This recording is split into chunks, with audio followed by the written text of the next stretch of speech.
তার জন্য আগলে রাখছেন, আপনার সন্তানের জন্য। আপনার সন্তান ভোগ করবে, একটা সময় তো আপনার সন্তানই ঘর থেকে বের করে দেবে।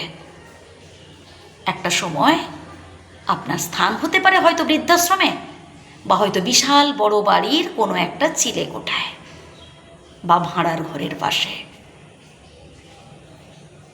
সন্তানকে সুশিক্ষা দিন, মানুষের মতো মানুষ করে তুলুন। শুধু ভালো রেজাল্ট আর ভালো অফিসে চাকরি করলেই সন্তান সুসন্তান হয়ে যায় না। শৈশব অবস্থা থেকেই শেখান যে কোন কাজটা করা উচিত আর কোন কাজটা করা উচিত নয়। সন্তান যদি ভুল করে না, সাপোর্ট করবেন না, আস্কারা দেবেন না। বোঝান যে বাবা এই কাজটা করা তোমার ঠিক নয়, প্রয়োজনে শাসন করুন। সরি বলতে শেখান। সন্তান যদি ভুল করে মন থেকে যেন সে সরি বলে। আপনি ভাবছেন এই ছোটোখাটো ভুল করেছো পরে ঠিক হয়ে যাবে, মোটেই নয়। যদি আপনি শিক্ষাটা না দেন, যদি আপনি তাকে না বোঝান যে বাবা তুমি এই কাজটা ভুল করেছো, পরবর্তীকালে বরং এই ছোট ছোট ভুল করতে করতে বিশাল বড় ভুল করে ফেলবে। তখন আপনি নিজেই অপরাধ ভোগে ভুগবেন যে কেন আমি সাবধান করালাম না ওই সময়। লোকে বলতে এসেছিল যে তোমার সন্তান ভুল করেছে, অন্যায় করেছে, আমি আশকারা দিয়েছিলাম, তখন আপনাকেই চোখের জল ফেলতে হবে প্রিয় বন্ধু।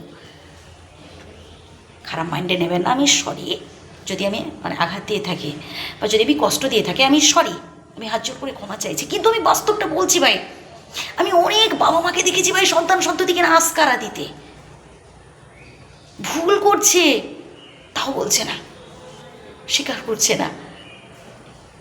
একটা নির্দিষ্ট বয়স পেরিয়ে যাওয়ার পর না, আপনার ছেলে মেয়ে বাড়ির বাইরে কার সাথে মিশছে, কি করছে, সেটা কি আপনি দেখে জেনে বসে আছেন? পার্সোনালি কথা বলুন সন্তানের সাথে, যাচাই করার চেষ্টা করুন। আপনার ছেলে ভুল করতেই পারে না, এমন অনেকে ভাবেন আমার ছেলে খুব পরোপকারী, আমার ছেলে ভুল করতেই পারে না। আমি পাড়ায় অনেকের মুখে শুনেছি, পরবর্তীকালে সেসব বাবা মাকে চোখের জল ফেলতে হচ্ছে।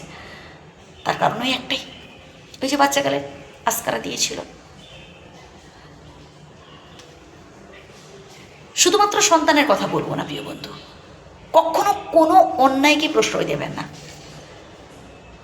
অন্যায় যে করে আর অন্যায় যে সহে, তব ঘৃণা তারই যেন তৃণসমুদয়। আপনারা সবাই জানেন এটা, শুধু একটু মনে করিয়ে দিলাম, আর কিচ্ছু না। আজ আমি যদি অপরের অন্যায় দেখে আশকারা দিই, বা সেই মানুষটা অন্য কারোর সাথে অন্যায় কাজ করছে, আমি চুপচাপ দাঁড়িয়ে দেখি, পরবর্তীকালে আমার সাথেও অন্যায় করবে ওই লোকটা। ভালো থাকবেন, আমার শ্রদ্ধা নেবেন, প্রণাম নেবেন।